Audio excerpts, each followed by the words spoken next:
Hi everyone, here is the virtual physicist.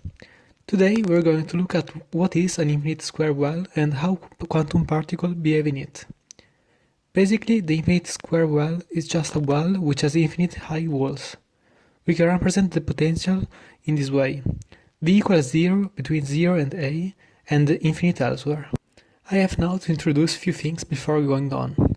First of all, we're going to represent the position of the particle with a complex function, such that the magnitude squared is the probability density of finding a particle there.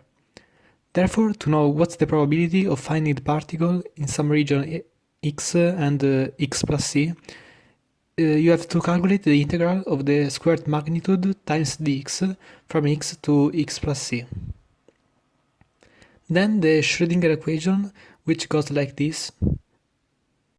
What it tells us is how the wave function transforms over time. The Schrodinger equation is just a linear differential equation, and we're going to solve it using the separation of variable method. First of all, let's assume the wave function can be written as a product of a function of space and a function of time. Now let's rewrite the Schrodinger equation, and now we divide everything by phi times psi. So the left is time dependent only, and the right is space dependent only. If you think through this, it has to be that the values on both sides have to be constant. In fact, we could change the time without affecting the right side. But assuming we found a solution, if the right side is not changing, also the left should not change, even if we change t. We now give this constant the name of E, from which we can rewrite it like this. And solving this differential equation, we get that phi of t is e to the minus e t, divided by h bar. We therefore can rewrite the Schrodinger equation like this. Coming back to the infinite square well, we now rewrite the Schrodinger equation like this, defining k as a square root of 2me, all divided by h bar, from which we can recognize this differential equation as the simple harmonic differential equation, whose solution is simply a times sin kx plus b times cos kx. Okay, let's pause from the calculation for a moment and let's think through the problem. We know that the particle has to be between 0 and a, and since it would require infinite energy to escape the well, it cannot be outside. We also have to consider the fact that the wave function is continuous. From this fact, we get that both at 0 and at a, the wave function has to go to 0. Applying these constraints, since c of 0 is 0, we get that b has to be 0. Then since c of a has to be 0, we get that ka has to be either 0, plus or minus pi, plus or minus 2 pi, and so on. From this we get that k equals n pi over a, with n a natural number. And the minus sign can be absorbed by the constant a. And the energy is h bar squared k n squared over 2m. And substituting k, we get that the energy is this. By the way, the formula of the energy can be derived like this. Considering that the de Broglie equation P equals h over lambda equals 2 pi h bar over lambda, and the wave number definition k equals 2 pi over lambda, such that we get P equals k h bar. From E equals P squared over 2m, we substitute and get the starting formula. Let's now make a consideration. The total probability should be 1, that is 100%. That means that the particle can be surely found between 0 and a. It doesn't vanish or do weird stuff.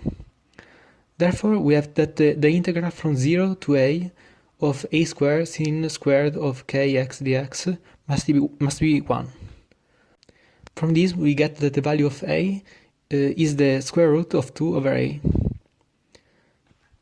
From all this, we now know that we have an infinite number of solutions psi of the Schrodinger equation. The final wave function is just a combination of these states. In fact, it has to be pointed out that since the Schrodinger is a linear equation, every linear combination of solution is itself a solution. So we can now write the wave function as the sum over n of Cn times Pn phi n. The final problem is therefore to find the Cn values. To do this, we can exploit a property of the solution of psi we found. In fact, the solutions are orthogonal to each other, meaning that if we integrate psi_m star times psi_n, we get 0 if m not equals n, and 1 if they are equal. I leave here the proof if you're interested, and by the way, it doesn't work when n equals m. But if you remember, that case is just the total probability of the state n, which is normalized to be 1. Knowing that solutions are orthogonal, we can do a simple trick. We integrate psi_m star with our starting function. Then we rewrite the function as a sum over n of Cn times Pn. From this, the integral is 1 only when m equals n, and so the initial integrals is just Cm. Therefore, we can rewrite this as Cn equals the integral of psi star f of x dx. The final solution is therefore this. Now we may want to play a little with this, so I've written a program that, following the above calculation, simulates the wave function in the potential. As usual, the code has been written in Python, and you can find the source code in the description of the video. The idea of the program is the following. At the beginning, we calculate the values Cn using the formula we obtained. Done that, we have the final formula that we plot over x, changing every frame the variable t. I chose to plot 3 lines, a green one that is the real part of the wave function, a blue one that is the imaginary part, and a dotted red one that is the probability density at that point.